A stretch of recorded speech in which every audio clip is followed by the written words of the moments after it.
Hey everybody, welcome back to the Closet Studio. Thanks for joining me again. Tonight I plan on working on what I was working on the first episode, which is the song Round and Round. I told you a little bit about that at the first episode. I hope to get the drums done, and I got about halfway, maybe a little more than halfway done editing the drums last time. And then I hope to lay down some guitar takes, probably do some vocal takes, so those usually go pretty quick for me nowadays. So I should get some good amount of progress done on that song. Also wanted to mention this is my fifth Closet Studio video journal, music journal of the Zim. That's me, fifth one, and I'm worn the same thing every time.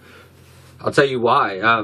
Part of this whole process isn't just about music. This process that I'm doing with my video journals, it's not just about music, trying to tell you what I'm doing musically. It's trying to tell you who I am. You know, I want to just put out there in the world who I am and what I do, and you know, the life of an artist. Basically, it's like a documentary. I'm making my own documentary, and the fact that I wear the same thing every day is because I have a day job, and it's basically in a warehouse, and I do grubby work, and I like to kind of have my own uniform, so I don't have to worry about what I'm going to wear, and so I wear the same thing every day, and then I get home, and I'm ready to work on my dreams, and so I come home, and I just do this. I get right to it. I don't dilly-dally around. I don't, I have X amount of time to do things that I want to do for myself, so it's like, I don't change my clothes and whatever. I just get right to it. So I'm right here. I just set up my camera and get right to it, and so I'm here doing my thing tonight. Yeah, so I got Ableton starting up right there. But I also wanted to talk to you a little bit about something that happened recently that you've all probably heard about. As you all know, Philip Seymour Hoffman, he passed away from a drug overdose, and it's an opportunity for me as well to tell you a little bit more about myself as a person and what I do, and I'm going to use that as an opportunity. I claim I'm a straight edge. I've never done drugs. I've had so little alcohol that it's doesn't even matter. I've had such a little amount of it, and so in understanding, what people go through when they have substance abuses and addictions in that world, I don't know if I can I can relate to them in that way. But what I've been seeing, I just want to express to you what I've been seeing through Facebook and through that world. It's like Philip Seymour Hoffman is one of my favorite actors. He amazing. I just love what he does, and I've always looked forward. I see him that he's part of a movie. I'm like, I'm gonna go see that. Movies as well are a big part of an interest of mine. I love movies. I could go on and on about how much I love movies and all that kind of stuff. But so Philip Seymour Hoffman was one of those actors that if he was in the credits, or if he was starring in that movie, I'm like, that's something I want to check out. I want to check out what he brings to the table. So it's like, so when I heard the news of his passing, it hit me, and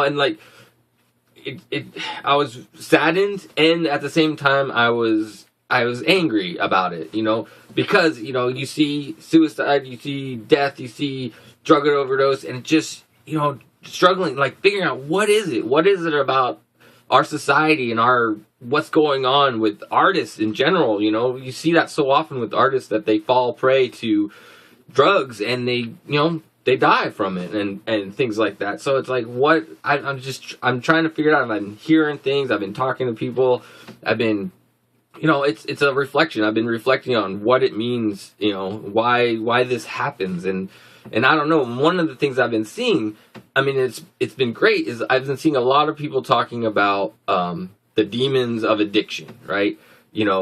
With this Philip Seymour Hoffman thing, and it's like, I addiction, I know I believe, that it is a hard struggle to overcome addictions, especially when there's substance abuse involved and things like that. But there's so many addictions out there that are hard to, being overweight, eating. There's so many different things you can be addicted to that you struggle with, and some of them will take your life and some of them won't. But what I see, and I see the reports that have been coming through in this world of what's happened with Philip Seymour Hoffman, it's like I almost see a little bit of an acceptance of what happened, because you have to be compassionate to an addict, and it's like, you're right, you have to be compassionate to an addict, but the only thing, you probably know this, you need to walk your own path. You need to go through whatever it is in your life. And it's very, very, very, very rare that somebody will take somebody else's advice as just advice and say, that's what I need to do. I need to do it because that's what they're telling me to do. And but you have to walk through, you have to experience things in order to make it through the next stage. And with an addict, their experience, what they're going through is basically, it's their path they have to walk, and they have to recognize that it's their. There's another piece of this I want to put into it, is the fact that one of the defining factors, my opinion, one of the defining factors of what it means to be human is the power of choice, and everything that we do is a choice that we make, and recognizing that every single thing we do is a choice that we make. So to say something like that somebody overdoses on a drug, they were an addict, and it was like they had their demons, and it was like it's almost acceptable that this happened, is wrong, in my opinion. I think as a human being, everybody has a choice. And I never said choices would be easy. Nobody ever said choices would be easy. Nobody ever said you wouldn't have to continually keep working on yourself and being the best person you can be, or being whoever you want to be. And so when something like substance abuse comes along and you get hooked on it, it's just another step of being critically aware of your choices and working on that and being there. And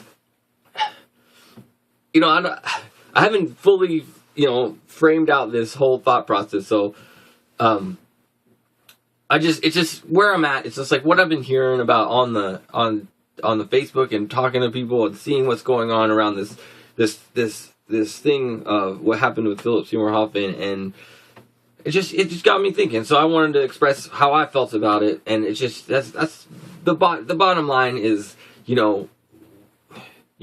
you cannot just brush it under the rug, and so just because this person is revered as someone, as an actor, as someone in our public light, that we need to consider the addiction, and we need to consider that there's demons that people suffer, and you're right, we do need to do that. We need to be compassionate for that, but it's also the person. That person is responsible for their life, and they have to walk through whatever path they have to walk through. No matter how many times you try to tell somebody, you need to do this to fix your life, it's not going to sink in until they fully experience it. And unfortunately,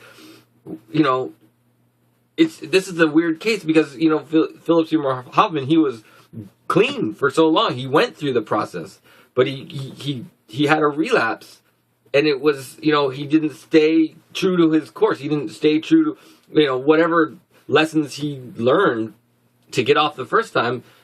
He decided not to follow those, and that's where I get confused. It's like, why? What happened? Where? What happened in his life? What? There's too many. There's too many different factors that play into this whole thing. But I love the discourse that we have to be sensitive to addiction and recognize that, but at the same time, we have to recognize that we all have choices, and we all make our own choices.